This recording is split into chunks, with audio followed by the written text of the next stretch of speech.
الحمد لله القائل: ومن يهاجر في سبيل الله يجد في الأرض مراغما كثيرا وسعة ومن يخرج من بيته مهاجرا إلى الله ورسوله ثم يدركه الموت فقد وقع أجره على الله وكان الله غفورا رحيما. أشهد أن لا إله إلا الله وحده لا شريك له وأشهد أن محمدا عبده ورسوله. اللهم صل وسلم على سيدنا محمد وعلى آله وأصحابه أجمعين. أما بعد، فيا عباد الله اتقوا الله، أوصيكم وإياي بتقوى الله فقد فاز المتقون. قال الله تعالى في كتابه العزيز: يا أيها الذين آمنوا أطيعوا الله وأطيعوا الرسول وأولي الأمر منكم فإن تنازعتم في شيء فردوه إلى الله والرسول إن كنتم تؤمنون بالله واليوم الآخر ذلك خير وأحسن تأويلا.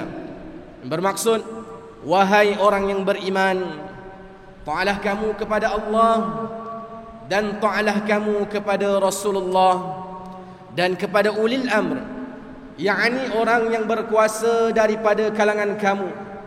Kemudian jika kamu berbantah-bantah, yakni berselisihan di dalam sesuatu perkara, maka hendaklah kamu mengembalikannya kepada kitabullah, yakni Al-Quran dan As-Sunnah Rasulnya. Jika kamu benar-benar beriman kepada Allah dan hari akhirat, yang demikian adalah lebih baik bagi kamu dan lebih elok pula kesudahannya. Sidang Jumaat yang dirahmati Allah sekalian, marilah kita meningkatkan rasa takwa kita kepada Allah Subhanahu wa taala dengan bersungguh-sungguh melaksanakan segala perintahnya dan meninggalkan segala larangannya. Semoga kehidupan kita akan sentiasa diberkati dan mendapat kerahmatan dari Allah Subhanahu wa taala di dunia dan juga di akhirat. Mimbar Jumaat pada hari ini akan memperkatakan berkenaan tajuk menghayati peristiwa hijrah. Sidang Jumaat yang dirahmati Allah sekalian, bulan Muharram adalah bulan yang menandakan tahun yang baru di dalam takwim Islam. Apabila umat Islam memasuki tahun baru hijrah, kita sering diperingatkan tentang peristiwa perpindahan umat Islam dari kota Mekah ke kota Madinah yang membawa 1001 perubahan dalam kehidupan masyarakat Islam pada ketika itu. Sebagai contoh, peristiwa hijrah telah mempersaudarakan golongan muhajirin dan ansar yang tidak mengenali di antara satu dengan yang lain. Permusuhan di antara suku kabilah Al-Aus dan Al-Khazraj telah berjaya didamaikan oleh Rasulullah SAW. Orang Islam yang sebelum ini dihina dan diganggu semasa melakukan ibadah sudah mampu beribadah dengan selesa secara terbuka. Ini semua adalah merupakan hikmah daripada peristiwa hijrah. Akan tetapi, bagi kita yang membaca dan mendengar kisah hijrah ini saban tahun, adakah peristiwa ini memberikan kesan yang mendalam dan kesan yang besar dalam kehidupan kita pada hari ini? Allah Subhanahu wa taala berfirman di dalam Al-Quran, dalam surah An-Nisa ayat 100 yang telah dibacakan di awal khutbah tadi, yang bermaksud, dan sesiapa yang berhijrah pada jalan Allah Subhanahu wa taala, yakni untuk membela dan menegakkan Islam, nescaya ia akan dapati di muka bumi ini tempat berhijrah yang banyak dan rezeki yang makmur. Dan sesiapa yang keluar dari rumahnya dengan tujuan berhijrah kepada Allah Subhanahu wa taala dan Rasulnya, kemudian ia mati, yakni dalam perjalanan, maka sesungguhnya telah tetap pahala hijrahnya di sisi Allah Subhanahu wa taala. Dan ingatlah, Allah Subhanahu wa taala Maha Pengampun lagi Maha Mengasihani. Ma'asyiral muslimin rahimakumullah. Hijrah telah berjaya membawa perubahan yang sangat besar terhadap perkembangan Islam menerusi usaha dakwah dan perluasan wilayah Islam. Bahkan hijrah itu menjadi satu titik permulaan yang hebat apabila Rasulullah SAW berjaya memperkenalkan urus tadbir pemerintahan yang tersusun bertunjangkan hukum syariah dan keadilan. Kesan daripada peristiwa itu telah membentuk sebuah masyarakat yang bertamadun dan berakhlak mulia dan telah berjaya mencipta zaman kegemilangan Islam yang hebat.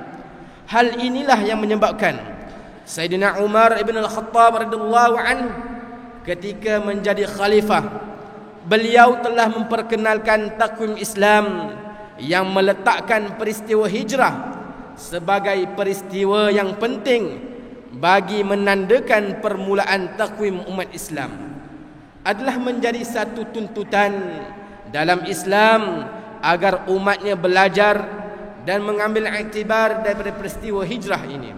Walaupun pada hari ini tidak berlaku lagi hijrah seperti pada zaman Rasulullah SAW, akan tetapi nilai hijrah itu akan tetap hidup dan berterusan. Dalam sebuah hadis yang diriwayatkan oleh Al-Imam Abi Daud daripada Sayyidina Muawiyah radhiyallahu anhu, Rasulullah SAW telah bersabda yang bermaksud, hijrah itu tidak akan berhenti sehinggalah tertutupnya peluang taubat, dan peluang taubat itu tidak akan tertutup sehinggalah matahari terbit dari tempat terbenam. Daripada hadis ini jelas menunjukkan bahawa hijrah itu akan terus berlaku dalam kehidupan umat Islam. Hijrah dalam erti kata yang lain meninggalkan segala perbuatan yang ditegah dan menuju ke arah kehidupan yang lebih baik dan sempurna. Hijrah seperti inilah yang wajib dilakukan oleh setiap orang yang beriman.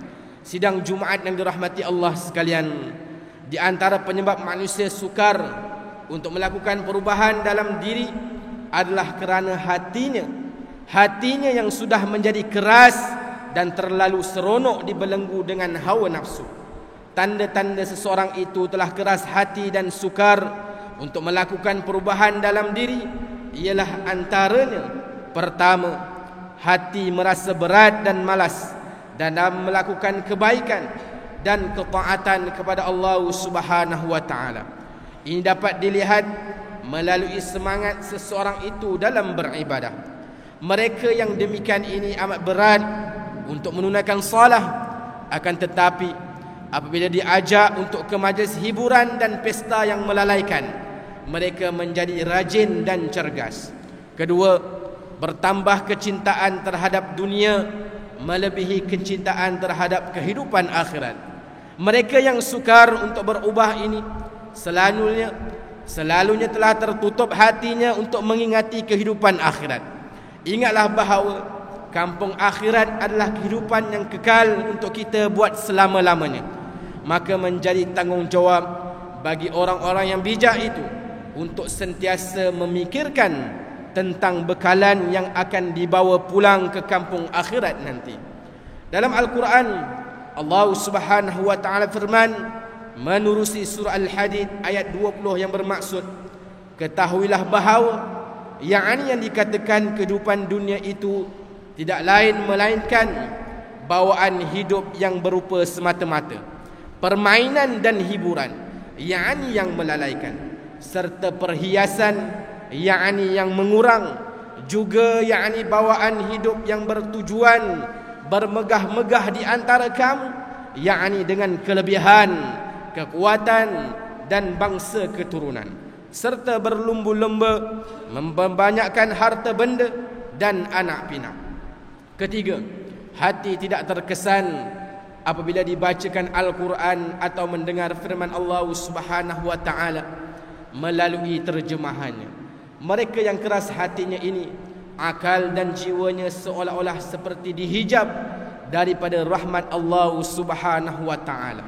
Walaupun mereka membaca dan mendengar bacaan Al-Quran, tetapi bacaan tersebut tidak memberi kesan ke atas hati mereka kerana sudah sangat sebati dengan perilaku maksiat dan dosa. Sedangkan orang-orang yang diberi hidayah oleh Allah Subhanahu wa taala, hati mereka terang dan mudah menerima kebenaran. Hati mereka akan terkesan apabila ayat-ayat Al-Quran dibacakan di hadapan mereka. Firman Allah Subhanahu wa taala di dalam surah Al-Anfal ayat 2, A'udzubillahi minasyaitonir rajim. Innamal mu'minuna alladhina idza dzukirallahu wajilat qulubuhum wa idza tuliyat 'alaihim ayatuhu zadatuhum imana wa 'ala rabbihim yatawakkalun.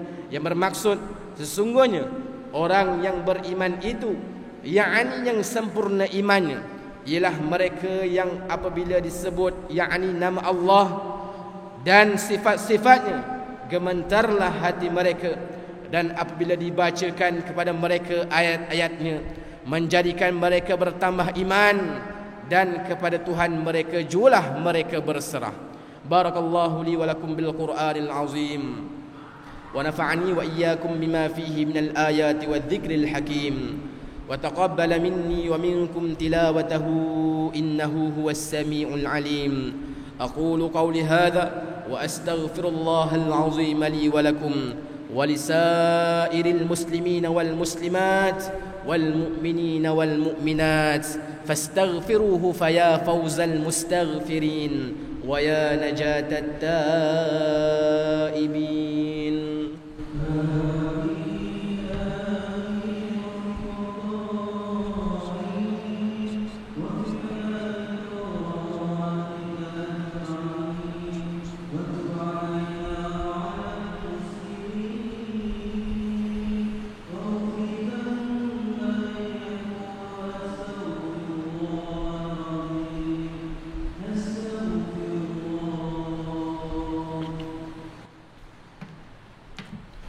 الحمد لله حمدا كثيرا كما أمر. أشهد أن لا إله إلا الله وحده لا شريك له إقرارا بربوبيته وإغراما لمن جهد به وكفر.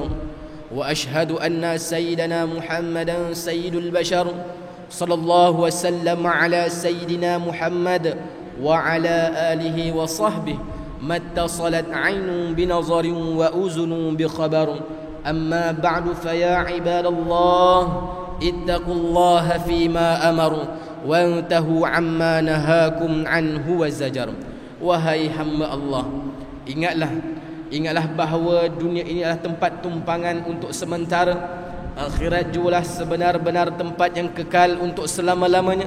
Oleh itu marilah kita bertakwa kepada Allah Subhanahu wa taala untuk mendapatkan kebahagiaan serta menyelamatkan diri daripada seksaan api neraka.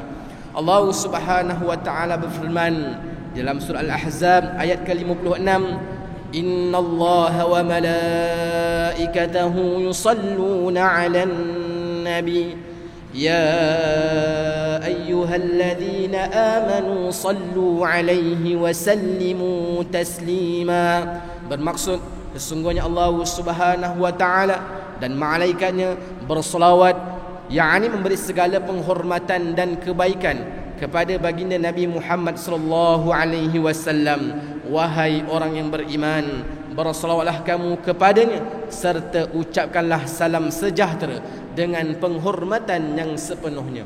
Allahumma salli wa sallim ala sayyidina Muhammad wa ala ali sayyidina wa maulana Muhammad.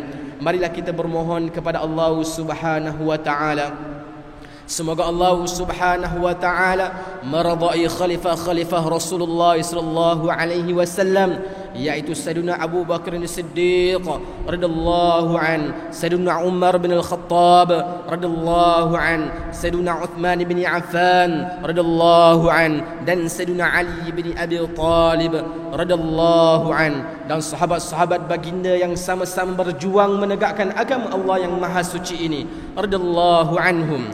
Seterusnya kepada bapa saudara junjungan kita Sayyidina Hamzah dan Sayyidina Abbas radhiyallahu anhuma, cucu baginda Sayyidina Hasan dan Sayyidina Husain radhiyallahu anhuma, puteri-puteri baginda Sayyidatuna Fatimah Az-Zahra dan lain-lainnya radhiyallahu anhunna, isteri-isteri baginda Sayyidatuna Khadijah, Sayyidatuna Aisyah dan lain-lainnya radhiyallahu anhunna. Seterusnya kepada sekalian keluarga, sahabat-sahabat, pengikut-pengikut sahabat radhiyallahu anhum, dan yang menuruti mereka itu dari semasa ke semasa hingga ke hari kiamat. Allahumma ighfiril muslimina wal muslimat wal mu'minina wal mu'minat al ahya'i minhum wal amwat.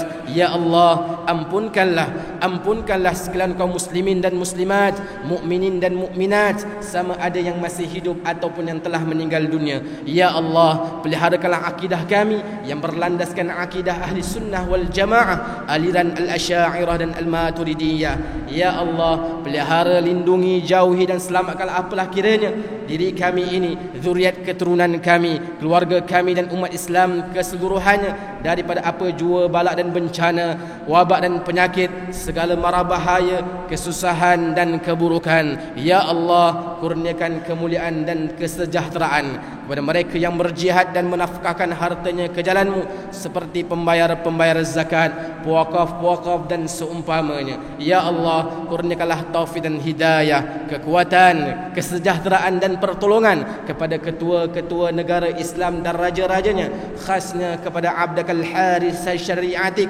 As-Sultan Ibrahim ibni Almarhum As-Sultan Iskandar, sultan yang dipertuan bagi negeri dan jajahan Ta'aluk Johor Darut Ta'zim, kepada Raja Zali Sofia binti Almarhum Sultan Idris Shah Permaisuri Johor, kepada Tunku Ismail ibn Sultan Ibrahim Tunku Mahkota Johor, dan Cik Pembesar Khalidah binti Bustamam, paduka putera-putera dan putrinya, kerabat diraja serta rakyat sekalian. Allahumma a'izzal Islam wal muslimin واخذل الكفرة ومبتدع السيئة والمشركين وكل من هو عدو للدين. اللهم فرج هموم المسلمين واقض الدين عن المدينين وأحسن خلاص المسجونين واجعل هذا بلد آمنا مطمئنا رخيا وسائر بلاد المسلمين. آمين يا رب العالمين. اللهم أدخلنا وذرياتنا وأصولنا وفروع الجنة مع الأبرار يا عزيز يا غفار يا رب العالمين. ربنا هب لنا من أزواجنا وذرياتنا قرة أعين واجعلنا للمتقين إماما. ربنا اغفر لنا ولوالدينا